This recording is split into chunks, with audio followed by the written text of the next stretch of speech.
조국 혁신당 조국 대표가 이제 2심, 1, 2심 모두 징역 2년 선고받았는데 대법원이 그대로 확정을 했기 때문에 의원직 상실되고 이제 수감되는 거죠. 네. 자, 이렇게 되면 이제 조국 혁신당도 앞날이 어떻게 될까요?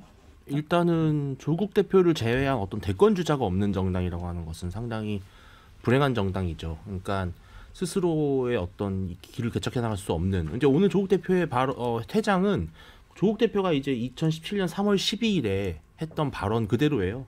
일말의 연민이나 동정심도 사라지게 만드는 퇴장이다. 박근혜 전 대통령한테 했던 말인데 본인이 이렇게 퇴장을 하고 말았습니다.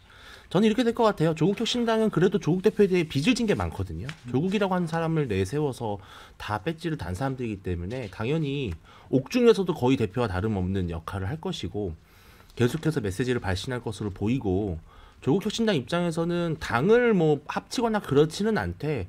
당연히 이제 야권 연대를 통해서 다음 대선에 이제 철저하게 이재명 대표를 좀 돕는 방향으로 가되 이재명 대표가 만약에 대통령이 되거나 혹은 민주당에서 누가 대통령이 될 경우에는 조국 대표에 대한 사면 복권을 이제 정치적 채무로 요구를 하겠죠. 근데 저는 그건 또 받아들일 거라고 봐요. 그래서 저는 정권 교체가 만약에 일어난다면 조국 대표의 정치적 복귀는 생각보다 빠를 것이다라는 생각이 들고요.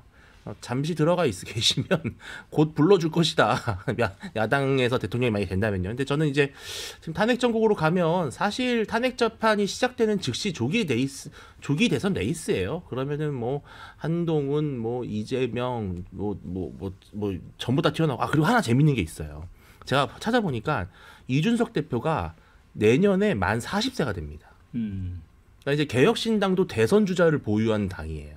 그래서 저는 이번에 정말 이 안철수, 유승민, 이준석, 국민의힘 후보 그리고 이제 이재명 대표 뭐 또 황교안 대표도 나올 것이고 아주 정말 대단한 대선전이 펼쳐지지 않을까. 만약에 조기 대선이 된다면요. 예, 아주 진풍경이 벌어질 것 같습니다. 설전 변호사는 어떻게 봐요? 그러니까 뭐 이게 홍철 없는 홍철팀 격이 돼버렸는데 조국 없는 조국 혁신당이 됐죠. 근데 저도 이제 윤희진 대표 말처럼 아마 야권으로 지금의 야당으로 만약에 정권 교체가 이루어진다고 한다면 뭐 거의 사면 복권이 될 거기 때문에 다음 뭐 대선만 못 나온다 뿐이지 뭐 다음 총선에서는 다시 역할을 할 수 있겠다 싶은데 빠르면 저는 2026년도 지방선거부터도 충분히 그 전에 사면 복권이 될 수도 있다라고 생각을 하고요. 그렇게 된다면 지방선거에서 아마 조국혁신당이 노력을 해볼 거지만 저는 지금의 조국혁신당으로는 아마 당을 유지하기는 어렵다고 보고요. 그렇다고 한다면 2028년도에 있을 다음 총선을 앞두고는 아마 민주당과의 합당 수순으로 가지 않을까라는 생각을 해봅니다. 그래서 어떤 소수당이라기보다는 이제 그 민주당에 들어가서 그리고 조국 혁신당에 계신 분들이 대부분 민주당에 계셨던 분들이 많으세요. 그 당 구성 지금 행정을 처리하시는 분들도 사무처 직원분들도 대부분 민주당에 계셨던 분들이고 그래서 민주당과의 합당 수순으로 가지 않을까 싶고 뭐 지금은 오히려 어차피 이재명 대표가 더 그러니까 진보 진영의 대표에서 싸우고 있기 때문에 뭐 아무래도 그 조국 대표가 굳이 없더라도 큰 뭐 정치적 손실이다. 본인도 그렇게 생각하지는 않을 것 같고요. 뭐 그래서 될 것 같습니다. 네, 자 조국당 얘기는 뭐 더 나눌 보다도 요 얘기 좀 해볼게요. 한동훈 대표가 그 이제 긴급 의총 열렸는데 윤 대통령이 내란을 자백했다 이런 표현을 썼어요. 그래서 국민이 용납 못한다 이렇게 하니까 이제 친윤들이 또 이제 당 대표 사퇴하라고 이제 설전을 했습니다. 지금 이제 방금 들어오는 거는 권성동 의원이 72표, 김태호 의원이 34표. 그래서 원내대표도 됐네요. 이러면 윤석열 대통령의 일종의 친정 체제가 좀 구축된 느낌이 들어서 이렇게 되면 당이 쪼개지는 거 아닙니까? 이게 제가 볼 때는 이제 두 가지 포인트가 제가 볼 때는 핵심 관전 포인트인데 첫 번째로는 국민의힘이 탄핵 소추안 부결과 관련해서 단일 대우를 유지할 거냐라는 부분. 그런데 분열은 되겠지만 일단 권성동 대표 중심으로 단일 대우를 유지하려고 굉장히 할 것이다. 그러나 오히려 권성동 대표가 됨으로 인해서 친한계가 분열하면서 제가 볼 때는 8명 이상 이탈해가지고 탄핵 소추안 가결이 될 것이다. 이렇게 보여지고요. 그리고 이제 두 번째로는 과연 한동훈 대표가 대표직을 유지할 수 있느냐. 이게 굉장히 중요한 포인트인데요. 지금 현직 최고위원 가운데 4명만 사퇴를 하면은 한동훈 대표는 쫓겨나야 됩니다. 지난번에 이준석 대표가 쫓겨났듯이.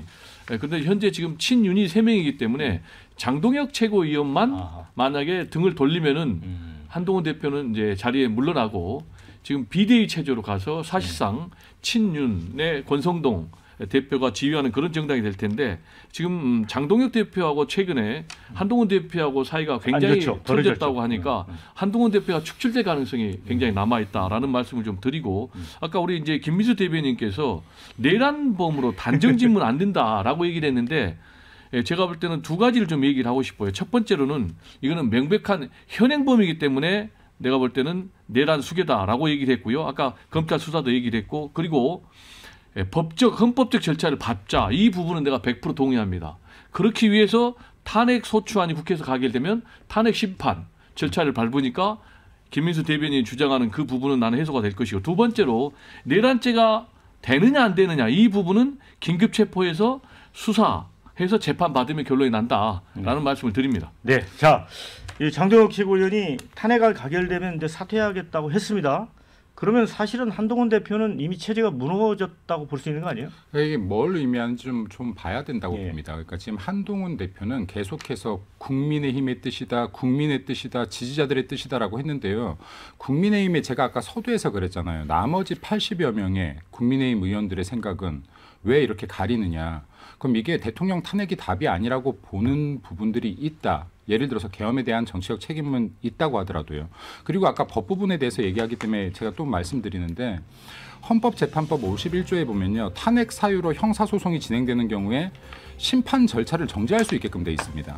예, 이거는요. 지금 탄핵 심판 자체도 법이 나오기 전에 섣부르게 판단하지 않겠다라는 법이에요.